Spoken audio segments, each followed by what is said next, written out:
Pagi Gereja Oikos Online. Sebelum Anda melakukan aktivitas lebih lanjut,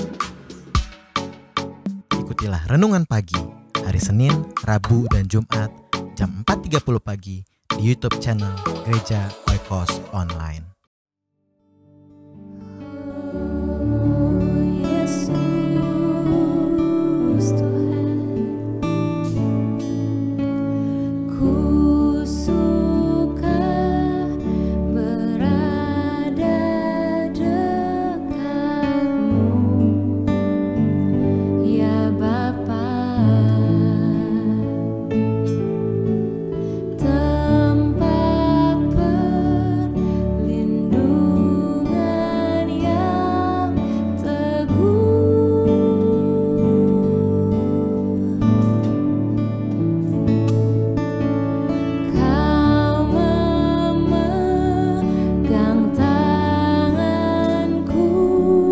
Dan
Shalom, selamat pagi, selamat bertemu kembali dalam kasih Tuhan Yesus Kristus. Kita akan lanjutkan pembacaan dalam Wahyu pasal 1 ayat 17, berbicara tentang penampilan Tuhan Yesus di akhir zaman, atau apa yang Yohanes lihat, penampakan Tuhan Yesus. Yohanes melihat, 2 hari yang lalu kita membahas bahwa kepala dan rambut dari Tuhan Yesus itu putih seperti salju, dan terus kemudian kita akan lihat di ayat 14, kepala dan rambutnya putih bagaikan bulu yang putih metah, dan matanya bagaikan nyala api. Tadi kepala dan rambutnya putih seperti salju, dan terus kemudian matanya itu seperti ada nyala api, bagaikan nyala api, berkilat-kilat, tajam sekali. Kalau kita bandingkan dengan kitab Daniel pasal 10, Daniel pasal 10 ayat 6 itu sama seperti yang Daniel lihat maupun Yohanes lihat, itu mirip ya. Daniel 10 ayat 6, tubuhnya seperti permata Tarsis dan wajahnya seperti cahaya kilat.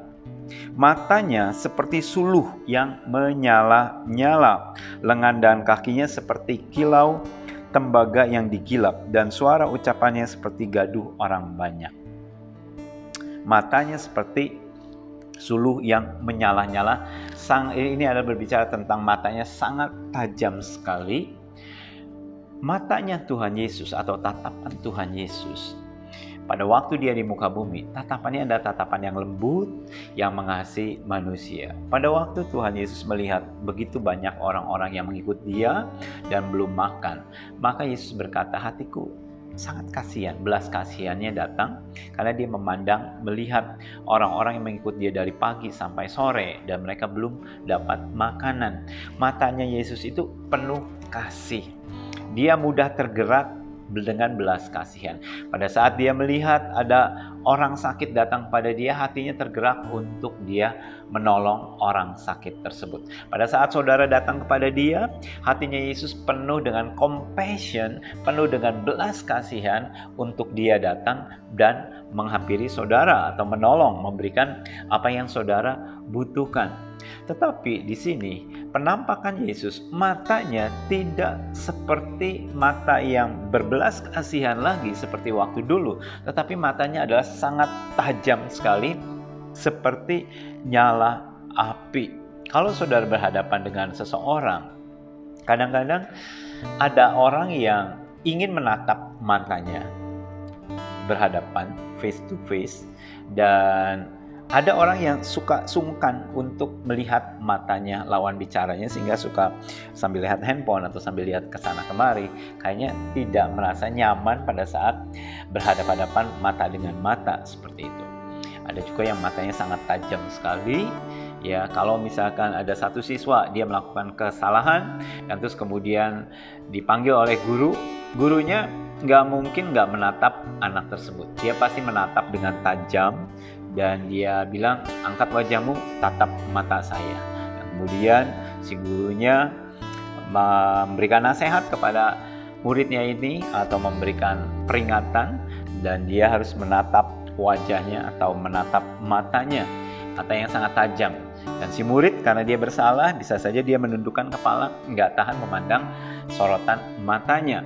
Suami yang bersalah saat istri marah atau istri menemukan kesalahan, istrinya menatapnya dengan tajam, bisa saja si suami tidak berani menatap tatapan istrinya tersebut karena tatapannya penuh dengan murka, penuh dengan amarah.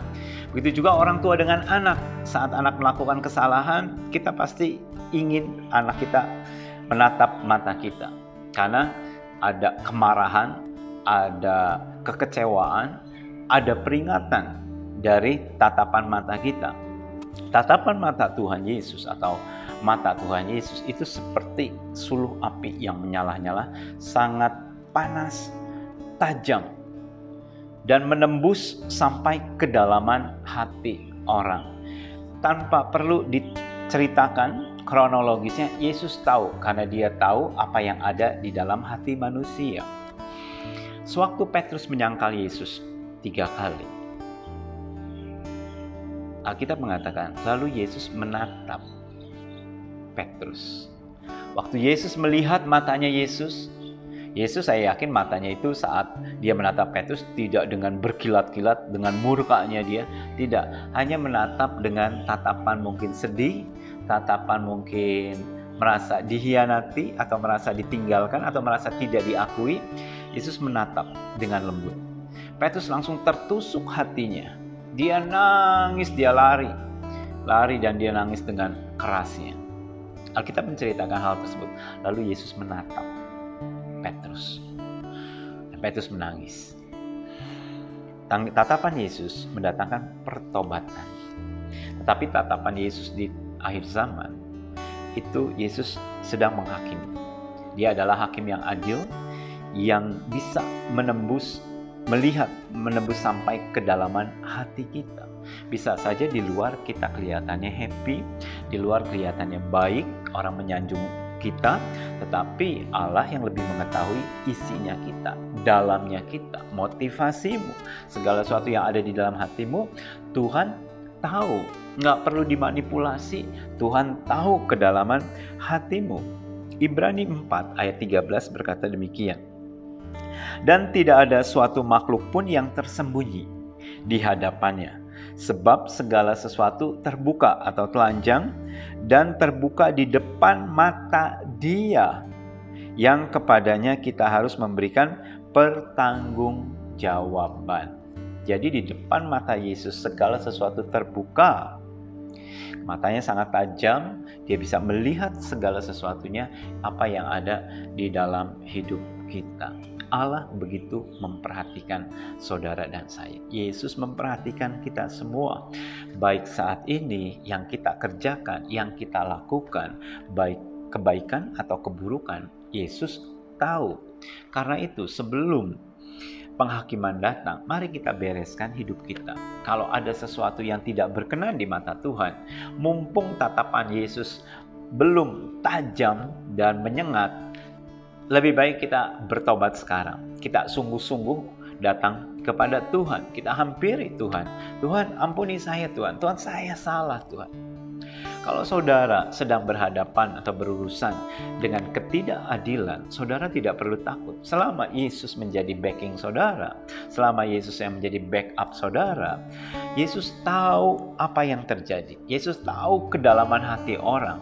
Dia akan mengadili dengan baik, dengan hikmatnya, dengan adil, dengan keadilannya, dan dia tanpa perlu orang bercerita sini sana, dia tahu mana yang tepat karena dia adalah Allah yang Maha Tahu. Oleh karena itu pada hari ini, mata yang menyala-nyala bagaikan suluh itu adalah berbicara tentang Yesus mengetahui segala sesuatunya. Segala sesuatu terbuka di hadapan Dia. Kalau segala sesuatu terbuka di hadapan Dia, termasuk permasalahan saudara, kita bisa datang kepada Yesus kapan saja. Nggak perlu jaim datang kepada Yesus. curhat langsung, ceritakan semua unek-uneknya. Saudara datang kepada pendeta, hamba Tuhan, bisa saja saudara jaim. Saudara datang kepada seseorang, bisa saja saudara jaga image. Tapi kepada Yesus nggak perlu. Kenapa? Karena sudah tahu dalam-dalamnya, sudah tahu keburukannya, sudah tahu semuanya. Mau ditutupi apa lagi? Kalau sudah mengetahui segala-galanya, ya sudah, ceritakan aja semuanya. He knows everything. Dia mengetahui setiap detail tentang kehidupan kita. Bahkan Yesus mengatakan bahwa andai kata ada burung di udara jatuh, tidak terlepas dari pandangan Bapa Surgawi. Itu menceritakan bahwa Allah tahu setiap detail dari kehidupan kita. Dan kita sungguh beruntung karena Yesus, dia mengetahui, tapi dia juga mau care buat saudara dan saya. Amin. Puji Tuhan. Mari kita satu dalam doa. Tuhan Yesus, terima kasih buat kesempatan pagi hari ini kami dapat mendengarkan firman-Mu. Tuhan, terus berbicara di dalam hati kami. Kalau kami salah melangkah, kalau kami melakukan sesuatu hal yang tidak berkenan di mata-Mu, biarlah Tuhan memperingati kami sehingga kami menyadari kesalahan kami dan kami dapat memperbaikinya. Terima kasih Tuhan buat pandangan-Mu kepada kami, tatapan yang tajam, tatapan yang lembut, semuanya mendatangkan kebaikan bagi kami. Terima kasih Tuhan buat pengertian-Mu. Tuhan, Kau mengerti setiap kebutuhan umat-Mu dan Engkau sanggup melakukan apa yang kami butuhkan. Kau berkati umat-Mu sepanjang hari ini Tuhan. Berkati pekerjaan mereka. Kalau ada yang sakit, kami berdoa saat ini biarlah kasih karunia Tuhan memampukan umat-Mu ini bangkit dari segala sakit penyakit dan menerima kesembuhan dari Yesus. Di dalam nama Tuhan Yesus kami menolak setiap sakit penyakit dan kami mengusirnya dalam nama Tuhan Yesus. Berkati pekerjaan umat-Mu. Di dalam nama Tuhan Yesus kami serahkan semua ini. Amin. Tuhan memberkati, sampai bertemu.